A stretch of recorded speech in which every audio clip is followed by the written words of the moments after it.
Kalau Allah yang sampaikan pasti terjadi. Jangan dikira mudah. Kata Allah akan ada persaingan, akan ada kadang-kadang singgungan, akan ada tantangan. Maka mulai petakan tantangan apa yang akan Anda lalui saat Anda mulai mencari nafkah itu. Maka turun Quran surah kedua ayat 214, paling kanan sebelah bawah. Am hasibtum an tadkhulul jannata. Hei, apa kamu mudah begitu saja mengira akan sukses dalam pekerjaanmu? Bahkan bisa diartikan surga, ingin masuk surga. Walamma ya'tikum mathalul ladzina khalau min qablikum. Sebelum engkau diuji seperti orang sukses dulu pernah sukses. Lihat mereka. Enggak ada orang sukses yang instan. Cuman balikan telapak tangan dapat, tidak. Kata Allah, lihat orang-orang dulu. Lihat orang-orang hebat dulu, bagaimana mereka bisa kaya, bisa sukses, bisa punya posisi. Masat umul ba'sa, petakan olehmu tantangan apa yang akan dihadapi saat engkau bekerja itu. Satu, kata Allah, ba'sun, ada yang ringan. Ya, ba's. Ba'sa jamak dari kata ba'sun. Dua, dara. Dia sudah menengah, jamak dari kata durun. Tiga, zilzal. Ini yang paling tinggi puncaknya. Jadi kalau Anda sudah mendapatkan ini, yakinlah, berarti Anda akan mendapatkan posisi yang tinggi. Karena mustahil orang besar diuji dengan ujian yang kecil. Zilzal, ini bagian ketiga. Ba'sa, ba'sun, mulai. Kira-kira tantangan-tantangan ringan apa saja yang akan Anda hadapi? Ya, kalau saya contohkan misalnya dengan contoh yang lain singkat, Anda mau ke masjid, ingin konsisten, mulai hijrah, ingin dekat dengan Allah. Tiba-tiba yang tadinya nggak mau ke masjid, mulai ke masjid, diuji dengan hujan. Hujan kecil, rintik-rintik, shower. Begitu hujan, orang Arab mengatakan kalau hujannya bisa lewat tanpa payung pun, orang Arab mengatakan la ba'sa. La ba'sa ini ringan. Orang kita sambungin, labas. Dari bahasa Arab, lewat. Nah, jadi kalau Anda mau berangkat nih, siap bekerja, siap hadapi tantangan. Baru mau lewat hujan kecil, berarti itu tantangan kecil kita lewati. Macet, petakan, cari jalan yang kemudian sempurna, jalan yang kosong, buka Google-nya, buka Waze-nya, buka map-nya, cari. Jadi kalau pada yang kecil aja belum kita lewati, bagaimana mendapatkan yang besar? Anda mau ke masjid, dikasih hujan kecil, mau berangkat gak jadi. Papa, kenapa gak jadi? Hujan mah, kan ada payung, takut riak. Setelah itu darwa, maaf, tantangan fisik. Kadang-kadang mulai ke fisik, mulai mengganggu. Ya, maaf, dirincikan kemudian oleh Al-Quran. Turun Quran surah ke-21 ayat 87 sampai 88, kisah Nabi Yunus alaihissalam. Yunus beraktivitas, bekerja, bukan berarti nggak ada tantangan. Kadang-kadang dibawa, kadang-kadang diusir, kadang-kadang Anda dapat misalnya proyek, kadang-kadang sudah mulai masukkan tender, tiba-tiba gagal, diserobot orang, kadang-kadang orang yang dapat, Anda yang ngajukan, itu biasa. Kata Allah itu biasa, bukan cuma Anda, yang lain pun ada. Bukankah Allah ajarkan kisah Sayyidah Hajar alaihissalam dengan Ismail? Bukankah bolak-balik naik Safa Marwah, kadang di atas, kadang di bawah, kadang lihat peluang sampai Marwah ternyata bukan air. Terkadang Anda yang bekerja, tim yang lain yang mendapatkan karena kerja keras Anda, bisa jadi terjadi. Bukankah yang kerja keras Hajar yang dapat Ismail? Mungkin Anda yang konsep, yang dapat minyaknya orang lain.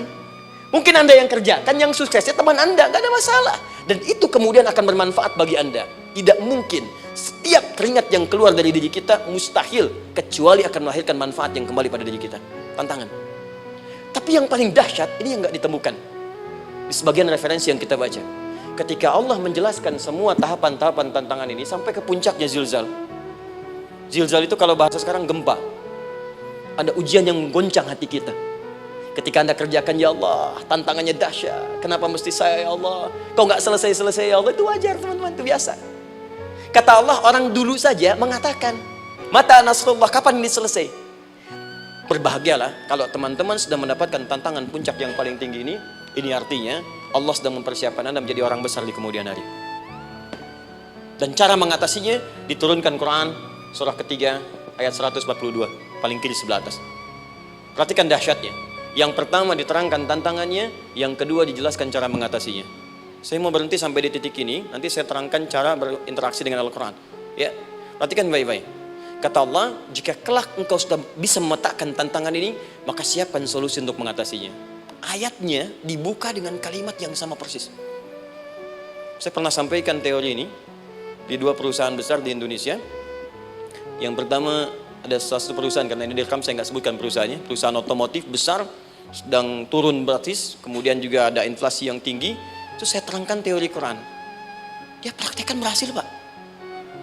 Padahal saat itu saya presentasi di depan non-muslim. Non-muslim. Sales-salesnya se-Indonesia dikumpulkan, saya bedah tentang ini. Dan mereka berhasil. Sampai sekarang naik lagi. Yang kedua sama, ini direkturnya juga non-muslim. Tapi nggak apa-apa, kita diskusi. Dan mau mendengar teori ini. Dan praktekkan, naik. Ya, dulu di satu perusahaan minyak juga. Sedang turun, karyawan semua dikumpulkan. Lalu kita bahas tentang ini, kita terangkan. Yang ini yang paling menarik dari Al-Quran. Kalimatnya sama persis. Quran surah ketiga, ayat 142. Am hasibtum an tadkhulul jannata. Apa Anda duga akan begitu mudah mendapatkan kesuksesan dalam hidup? Tolong fokus baik-baik. Jangan selalu mengartikan jannah dengan surga. Karena asal kata jannah itu artinya kesuksesan, kebahagiaan yang belum tampak. Surga, kenapa disebut dengan jannah? Karena itu puncak kebahagiaan kita yang belum nampak sekarang. Ya, saya kasih rahasia ya. Ini antara kita saja nih. Kalau ada kata jim dengan nun di depannya, itu pasti tidak nampak, tersembunyi. Apapun tambahannya. Ya, misal, jin kenapa disebut dengan jin? Karena memang ketika diciptakan, dia tidak tampak, tersembunyi. Lawannya ins, karena itu kita disebut ins, karena saat lahir kita tampak. 18 kali disebutkan dalam Al-Quran. Ya ma'syaral jinni wal ins, wa ma khalaqtul jinna wal ins. Jadi jin disebut jin karena memang fitrahnya tersembunyi, gak nampak. Jadi kalau ada jin melakukan penampakan, itu jin sedang kena masalah, sedang keluar dari fitrah.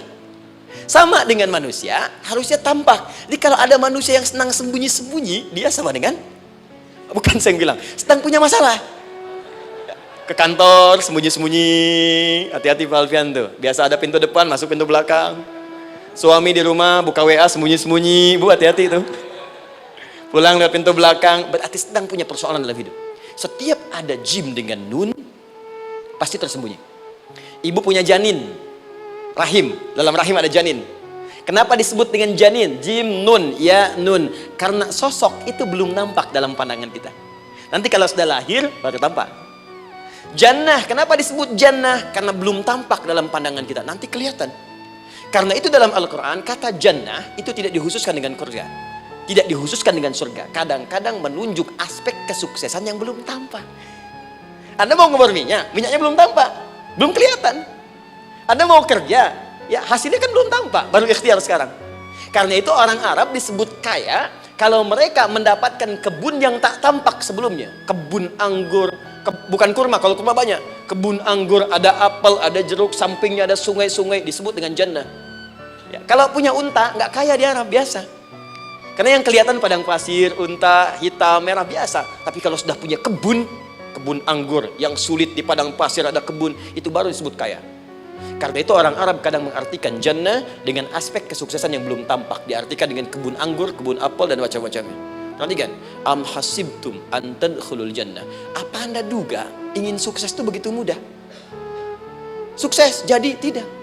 Walamma ya'lamillahu alladhina jahadu minkum wa ya'lamas sabirin. Perhatikan baik-baik.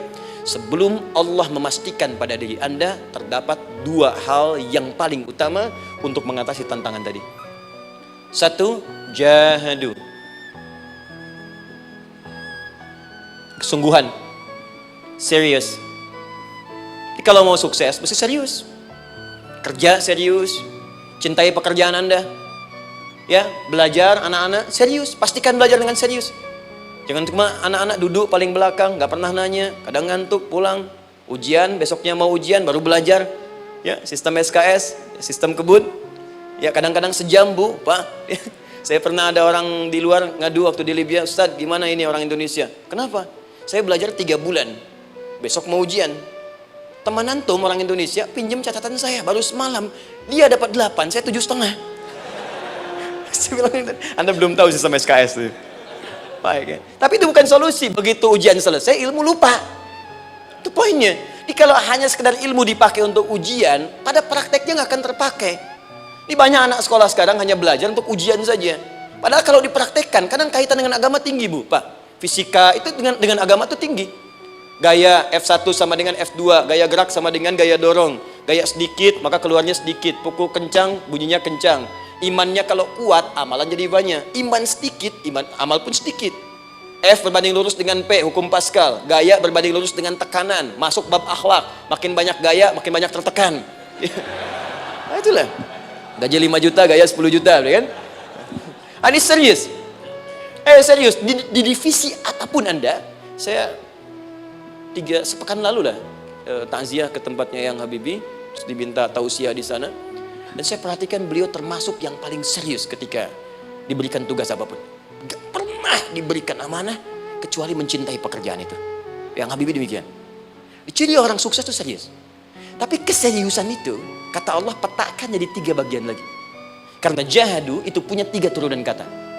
1, keseriusan merencanakan, disebut ijtihad namanya. Punya rencana. Mappingnya apa? Stepnya apa? Oke, Anda ingin kerjakan sebuah proyek, baik, proyeknya berlangsung berapa lama? Target kita apa? Jangka panjangnya, menengahnya, jangka pendeknya. Kemudian apa tantangan yang akan dihadapi di setiap tahapan-tahapannya? Selesaikan.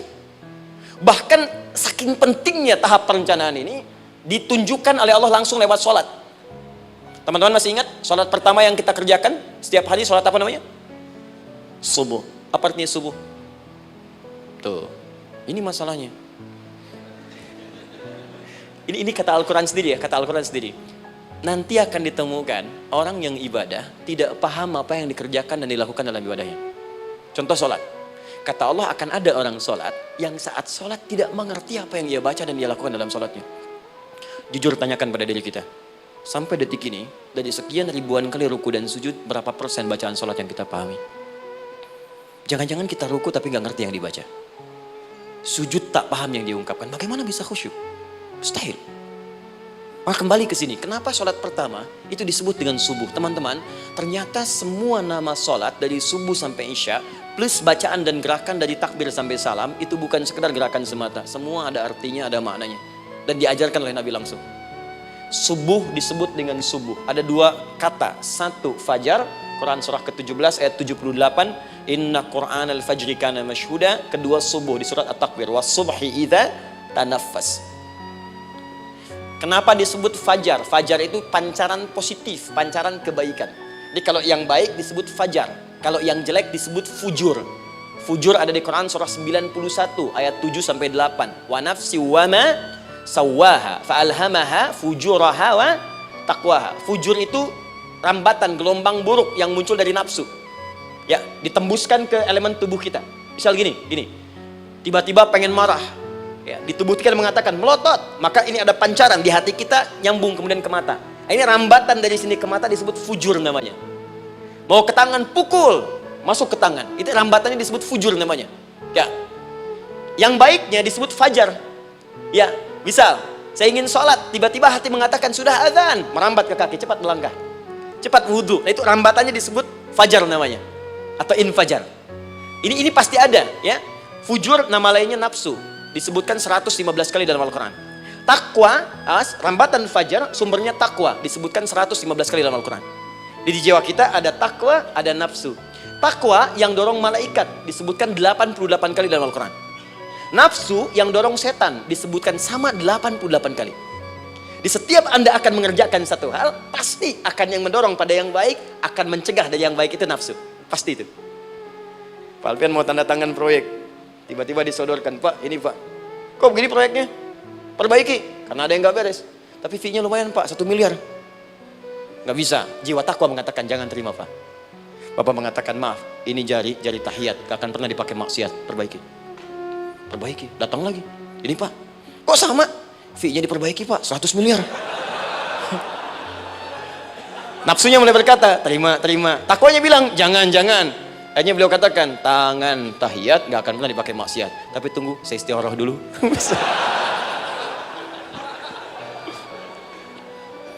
Nah, waktunya, ini salatnya disebut fajar. Kenapa disebut fajar? Karena saat kita tidur, terus dengar suara azan, Allahu Akbar, maka memancar dari iman kita, rambatan untuk merespon suara itu. Bangun kita untuk menunaikan salat.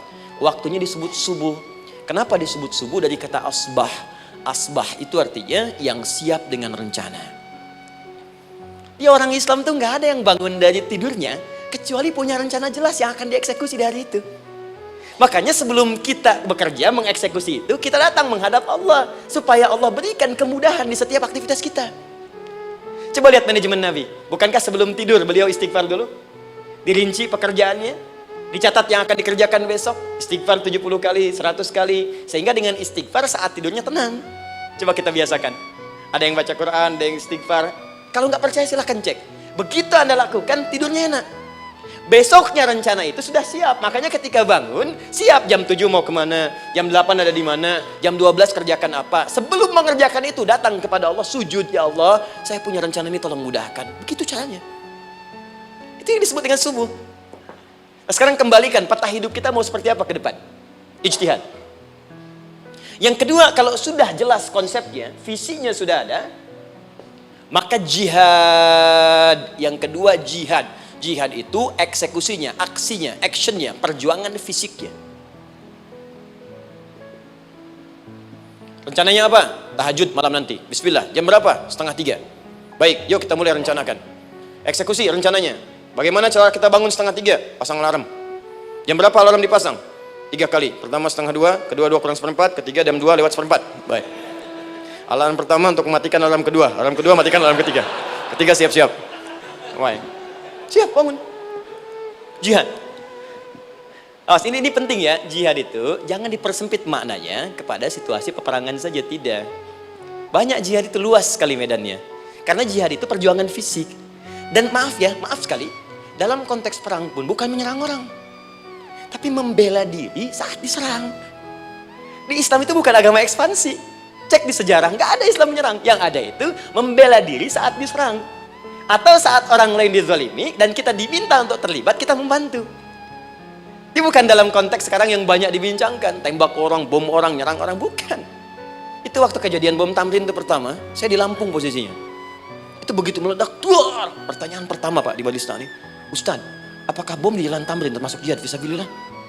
Saya bilang, Pak, sependek pengetahuan saya, jihad fisabilillah itu jihad di jalan Allah, bukan di Jalan Tamrin. Kaidahnya beda. Nah, misal mencari nafkah itu jihad. Cari nafkah jihad. Quran surah keempat ayat 34 paling kiri sebelah atas. Tugas pertama ketika menikah kata Allah, ar-rijalu qawwamuna 'alan nisa. Setiap lelaki itu diminta oleh Allah untuk mengatur bagian rumah tangganya. Jadi pemimpin di rumah tangganya. Ya bima faddalallahu ba'dahum 'ala ba'din, karena diberikan kemampuan untuk memimpin. Di pemimpin itu ada di suami. Dan ciri khas pemimpin, Bu, biasanya ciri khas pemimpin apa, Bu?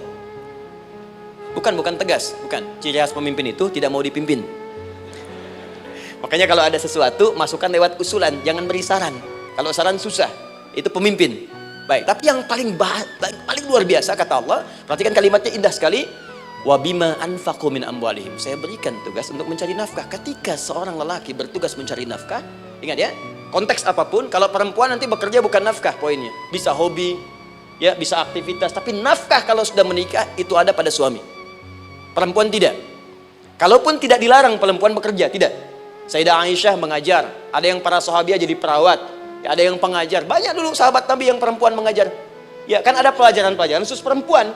Ya ada bagian perawat, ada dokter. Ini kan yang ngandung perempuan, masa yang perisa laki-laki? Ya, ada bagian perempuan tertentu. Itu silahkan bekerja boleh, tapi nafkah laki-laki. Begitu lelaki meniatkan pekerjaannya karena Allah untuk mencari nafkah, itu setiap langkahnya jihad fisabilillah. Wafat syahid. Maaf ya, apakah selama Anda bekerja sudah diniatkan ibadah? Jangan-jangan cuma kerja aja. Kalau cuma kerja, apa bedanya Anda dengan yang belum beriman? Anda wafat juga. Kerja di gedung yang sama, berangkat menemukan kemacetan yang sama. Apa bedanya iman kita dengan yang lain? Satu, kita pasti wafat, pasti pulang. Dan kita nggak bisa pilih, ya nggak bisa pilih. Antum bisa duluan, saya belakangan mungkin. Atau ditukar, saya belakangan, Anda duluan mungkin. Atau memang saya bisa duluan, ya duluan menyolati Anda. Oke, paham ya? Jadi ibu di rumah jihad, Bu, pada anak, perawat, mengandung itu sudah jihad. Kalau wafat dalam proses saya melahirkan atau sedang mengandung itu syahid. Itu jelas nggak ada perbedaan pendapat. Anak-anak yang sekolah niatkan ibadah, Bu, Pak. Mohon maaf ya, mesti ada bedanya. Iman kita di rumah mesti itu terpancar kepada anak-anak. Ajarkan mereka sekolah yang baik. Pilih sekolah yang mengajarkan sholat, mengajarkan baca Quran. Sekarang banyak kok. Fisikanya bagus, Qurannya bagus. kimianya bagus, sholatnya juga bagus. Cari, kalau bisa dunianya bagus, akhirat bagus, kenapa hanya pilih dunia saja? Siapkan, itu jihad.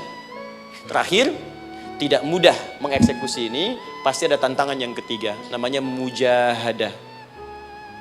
Mujahadah, tantangan mengatasi gejolak jiwa. Kadang-kadang malas, capek, ya belum eksekusi dilakukan, sudah berdebat pada yang tidak penting, sehingga tidak menghasilkan kesimpulan, ragu-ragu, khawatir, maka atasi semua itu. Turun Quran surah kedua ayat 216. Kutiba alaikumul qitalu wa huwa kurhul lakum. Kalau engkau sedang tidak nyaman, maka perangi ketidaknyamanan itu jika engkau ingin mendapatkan kesuksesan yang telah engkau cita-citakan. Asa an takrahu syai'an fa huwa khairul lakum. Boleh jadi apa yang engkau tidak rasakan sekarang, engkau rasakan gak enak, gak nyaman, di balik itu Allah sedang siapkan sesuatu yang lebih baik untukmu. Wa asa an tuhibbu syai'an fa huwa syarrul lakum. Mungkin yang engkau harap-harap sekarang boleh jadi itu belum baik untukmu sekarang. Allahu ya'lamu wa antum la ta'lamun. Karena Allah lebih tahu masa depan, engkau pikiranmu pendek sampai di sini saja. Maka teman-teman sekalian, kembalikan lagi, tidak pernah Anda akan temukan dalam Al-Qur'an kecuali bimbingan hidup yang semuanya nyata. Silahkan cek. Itu baru pekerjaan, belum ibu di rumah, ibu capek merawat anak, kadang mengeluh, kadang nangis. Turun Quran surah ke-17 ayat 23. Kadang-kadang ada beda pendapat dengan suami, Quran surah ke-4 ayat 34 sampai 35. Masalah kondangan saja Pak, bisa beda pendapat. Ya. Ya Pak, kan ada family gathering malam, Mama pakai baju apa ya? Hijau apa yang biru? Masya Allah, kata Anda biru bagus mah. Kata Mama kayaknya hijau deh Pak. Tuh. Nanya tapi udah punya jawaban. Ya, bagus kalau dipakai, begitu keluar kuning. Naik lagi, Anda udah 40 tahun, anak masih ada, turun Quran surah ke-46 ayat 15. Kemudian naik lagi sampai Anda sepuh, sampai kembali ke keadaan tidak normal seperti anak-anak lagi, Quran surah ke-22 ayat ke-5. Sampai ada amalan, kalau Anda jangan kira Anda akan hidup selamanya, Anda pasti wafat. Quran surah ke-3 ayat 185. Bahkan diajarkan kalau wafatnya ingin enak, begini caranya. Pelajari Pak, jangan cuma dunia, kita akan meninggal. Ini ada di Quran, kalau pengen meninggalnya enak, begini caranya. Ya kalau nggak percaya silahkan amalkan, nanti kita akan lihat di akhir. Ya. Betul, akan kelihatan. Quran surah ke-89 ayat 27 sampai 30. Kalau kalian nggak pelajari ini, silahkan kata Allah, saya berikan yang ini yang kedua sambil dipukulin malaikat. Quran surah ke-8 ayat ke-50. Sampai di alam kubur dijelaskan, kalau nanti Anda wafat, Anda pindah ke alam kubur, kalau ingin di kuburnya terang, nyaman, banyak rezekinya, lakukan amalan Quran surah ke-3 ayat 169 sampai 172. Tapi kalau Anda abai, Anda akan seperti Firaun dulu. Setiap pagi sampai petang ditampakkan neraka. Quran surah ke-40 teman-teman sekalian disampaikan oleh Allah langsung ya dari ayat 45 sampai 46 ya. Sampai terjadi kiamat disampaikan Quran surah ke-75. Sampai dihisab, ada yang masuk surga tanpa hisab, Quran surah kedua ayat 25. Ada yang masuk neraka tanpa hisab. Ada. Kan yang kita tahu surga aja, masuk neraka tanpa hisab ada. Quran surah 18 ayat 99 sampai dengan 100. Sampai disebutkan surga yang paling indah nomor 1 bersama Nabi dan orang-orang soleh. Jadi kalau Anda masuk sini, tetangga Anda semua Nabi. Ya, depannya Nabi Ibrahim, belakangnya Nabi Musa misalnya, samping kirinya Nabi Yusuf, ya, samping kanannya Nabi Muhammad SAW. Itu cuma 3 golongan, orang soleh, para syuhada, orang-orang jujur dalam kehidupan dunianya. Jadi kalau Anda jadi pekerja yang jujur, taat kepada Allah, Anda berpotensi masuk surga bersama semua Nabi dan Rasul yang pernah diutus. Ya. Baik, itu ada di Quran surah ke-4 ayat ke-69. Ada yang kedua di taman surga, Quran surah ke-51 ayat 15 sampai dengan 18. Ada yang surga seluas langit dan bumi, Quran surah ketiga ayat 133 sampai 134. Ada yang neraka yang biasa, ya, sebiasa-biasa nerakanya kebakar juga. Quran surah 4 ayat 56. Tingkat paling tinggi neraka jahanam untuk 2 golongan, munafik, ingat, munafik dan kafir. Jadi kalau Anda pun muslim, jauhi perbuatan munafik. Karena munafik akan mengantarkan langsung ke dalam neraka jahanam. Quran surah keempat ayat 140. Mana yang tidak ada? Mana yang nggak ada di Quran? Semua ada. Bisnis ada, ya birokrasi ada, diplomasi ada, mengajar ada, ilmu ada. Karena itu saya mau tutup. Jika kita ingin benar mengeluarkan petunjuk ini, seperti orang dulu pernah melakukannya, maka kata Allah melalui lisan Rasulullah, turun Quran surah ke-29 ayat ke-45. Satu ini aja kita kerjakan, insya Allah ini akan beda kita rasakan. Utslu ma wuhya ilaika minal kitab. Jika kalian kemudian hidup di muka bumi, maka keluarkanlah bimbingan dari Al-Quran sesuai dengan kebutuhan kita secara tematik. Utslu itu dari kata tilawah. Tilawah itu baca, pahami, amalkan. Karena itu setiap kita baca Al-Quran, di sampingnya pasti ada yang menerjemahkan supaya kita paham. Betul kan? Ketika ada yang baca Al-Quran, di sampingnya ada siapa? Ya, sari tilawah kan? Baik, sari tilawah itu bahasa Indonesia. Ya, sari, sebetulnya tilawah saja. Tapi mungkin saat yang menerjemahkan dulu pertama di Indonesia namanya Busari. Karena itu disebut Sari Tilawah. Ya, kalau Adi mungkin Adi Tilawah gitu kan. Nah, jadi teman-teman caranya begini, Anda keluarkan sesuai kebutuhan. Enggak semua ayat Quran mesti kita kaji. Kalau mau dari awal dari akhir, bagus. Kalau baca silahkan. Hatamkan, Nabi juga hatamkan.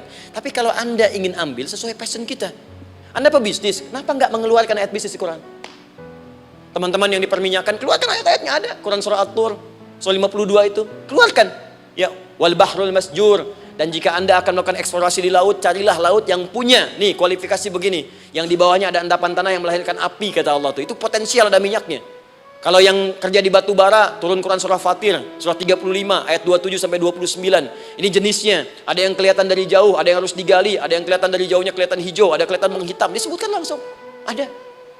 Kenapa nggak Anda turunkan dalam bentuk-bentuk tematik yang itu bagian kita? Ada yang pokok, ada yang spesifik. Yang pokok tentang sholat, karena semua orang sholat. Tentang ayah, Anda jadi ayah berapa tahun? Kenapa nggak dikeluarkan di Quran ayat-ayat tentang ayah? Kenapa nggak dikeluarkan di Quran ayat-ayat tentang ibu? Jangan jauh-jauh dulu bicaranya. Tentang belajar. Nah, nanti eksekusinya, kalau mau cepat, buka kitabnya Al-Imam Al-Bukhari. Ada kitab hadis, saya akhiri, yang dikarang oleh Al-Imam Al-Bukhari dan sangat populer. Apa nama kitabnya? Kalau hafal saya kasih hadiah. Apa kitab Imam Al-Bukhari yang populer? Ya.